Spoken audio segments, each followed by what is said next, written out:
Salut la compagnie, c'est Jules Melon et aujourd'hui dans un Ciné Critique, je vais vous parler d'un film français, une comédie pour jeunes sortie il y a 10 ans et réalisée par Lisa Azuelos, LOL.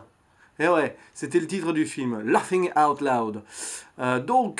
Film pour jeunes de 2009. Voilà, que j'avais vu probablement peu après, en 2010-2011, je suis pas allé le voir au cinéma celui-là, et qui m'avait intéressé parce qu'un film sur les adolescents de l'époque, alors que j'étais encore au début de ma carrière de prof, fatalement, j'avais envie de voir ce que ça donnait. Au casting de ce film, on retrouve principalement Sophie Marceau, et oui, qui des années après la boom rejoue dans un film pour jeunes à une époque différente et de l'autre côté du spectre, puisqu'ici c'est la mère de famille qui a la quarantaine, qui est un petit peu dans sa crise de milieu de vie et qui est un petit peu aussi présentée comme l'éternelle adolescente qui fume des joints, pas devant sa fille, attention, parce que la fille n'a pas le droit, mais la mère oui, et qui a eu un mari et des enfants. Elle a divorcé de ce mari, mais elle le revoit pour avoir un plan cul encore. Bref, le mari d'ailleurs joué par Alexandre Astier, qui détonne un peu dans ce film, mais bon, pourquoi pas. C'est un bon acteur et bon, voilà, il fait son rôle, il fait son boulot là, j'ai envie de dire. Et d'autres acteurs, sinon à côté, pas forcément connus, si ce n'est Jocelyn Quivrin, qui joue un crush de la mère de famille, Sophie Marceau, et qui malheureusement décédera quelques mois après, parti trop tôt, ce jeune acteur qui avait quand même un certain talent. Mais bon, au milieu de tout cela, quand même, les héros, ce ne sont pas les parents, les adultes, mais les ados, avec des actrices ou acteurs pas forcément très connus, enfin, qui n'ont pas fait beaucoup de choses derrière.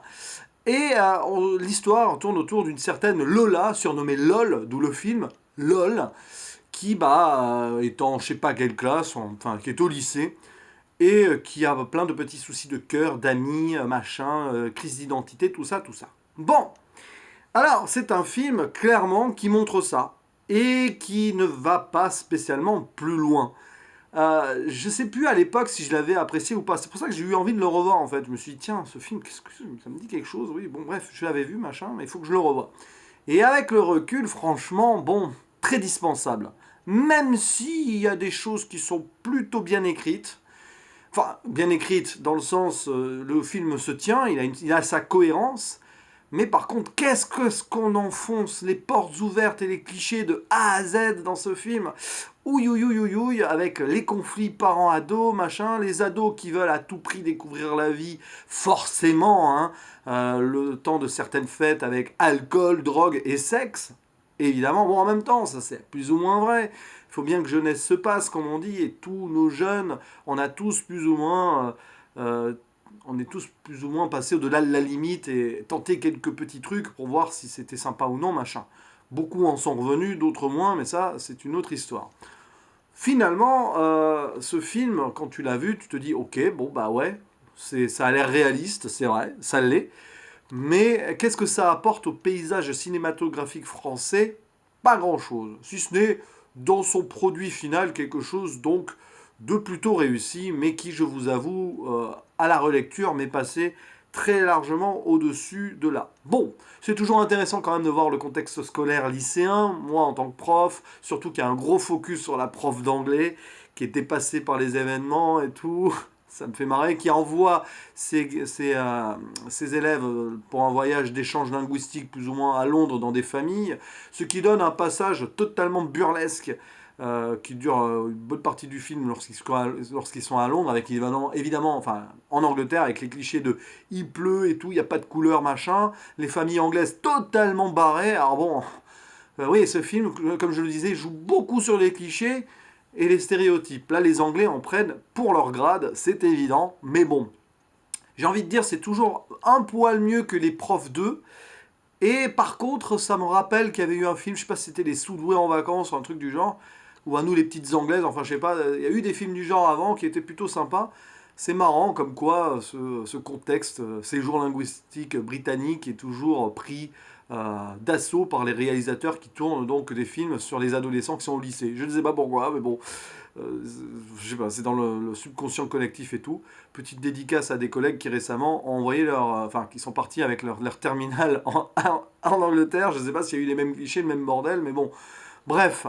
Non, mais ouais, voilà. Donc ce film, au-delà de pousser les portes ouvertes, d'enfoncer les portes ouvertes en le faisant bien, mais en le faisant quand même, il a surtout mal vieilli. Voilà, c'est là-dessus. C'est pour ça que je voulais en parler, parce que voilà, j'ai vu le film, et je me suis dit, est-ce que je vais faire une vidéo dessus? Bon, des fois, ça m'arrive, c'est rare de ne pas faire de vidéo sur certains films. C'est ce genre de film-là où j'ai pas forcément grand-chose à dire. Mais quand même, j'ai envie d'en parler parce que 10 ans sont passés, et ça a putain, excusez-moi du mot, hein, putain de mal vieilli. Déjà, c'est fou comme ça va pas, le temps passe vite et ça va vite aussi au niveau de... Nos jeunes d'aujourd'hui ne sont plus du tout comme les jeunes de cette époque-là, je trouve.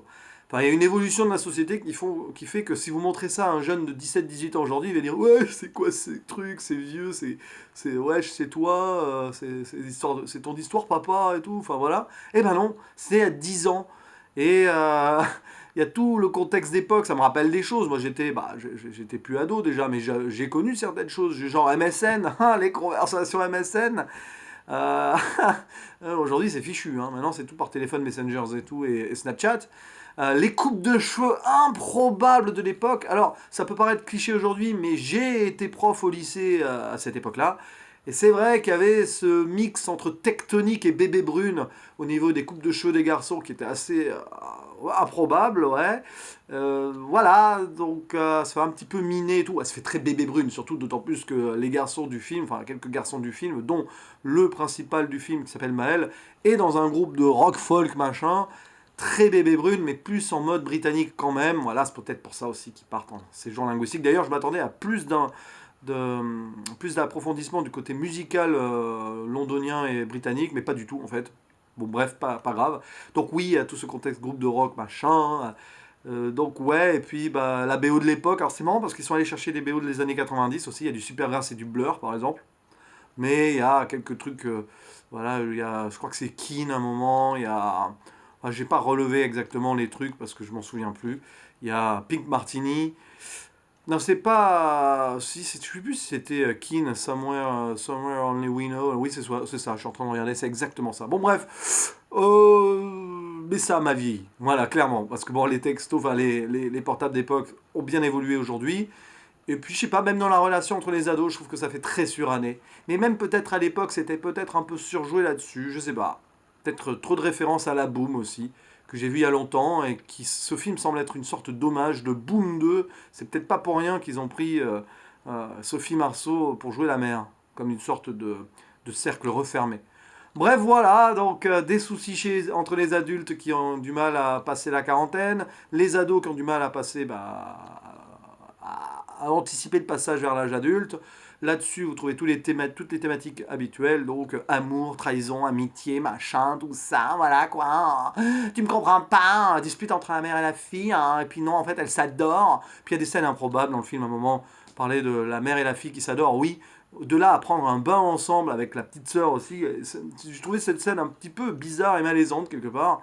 Genre, puis la fille qui donc a 16-17 ans et tout, la mère dit ah tu t'es épilé comme ça ouais, enfin je sais pas, moi je pense qu'à cet âge-là, même si c'est bon, il y a un côté fusionnel entre la mère et la fille, oui, mais je pense pas qu'à cet âge-là t'as la grande fille comme ça qui va se montrer comme ça à poil, t'as vu, regarde, à sa mère.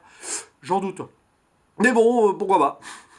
Voilà, donc c'est un film très étrange, je sais pas, j'ai quand même passé un moment divertissant en le revoyant, je vais pas mentir non plus, mais ça c'est mon côté bon public et un peu, pas fleur bleue parce que c'est pas le mot, mais un peu, voilà, j'aime bien voir ce petit film-là, mais ça fait très téléfilm et série télé en fait, avec le recul. Donc c'est très dispensable. Mais c'est un film qui a marqué son époque et qui a eu un remake aux États-Unis, alors celui-là je le verrai pas, faut pas déconner. Voilà, bref, je vous dis à la prochaine, c'est tout ce que j'avais à dire sur ce LOL. Puis voilà. Ciao, ciao.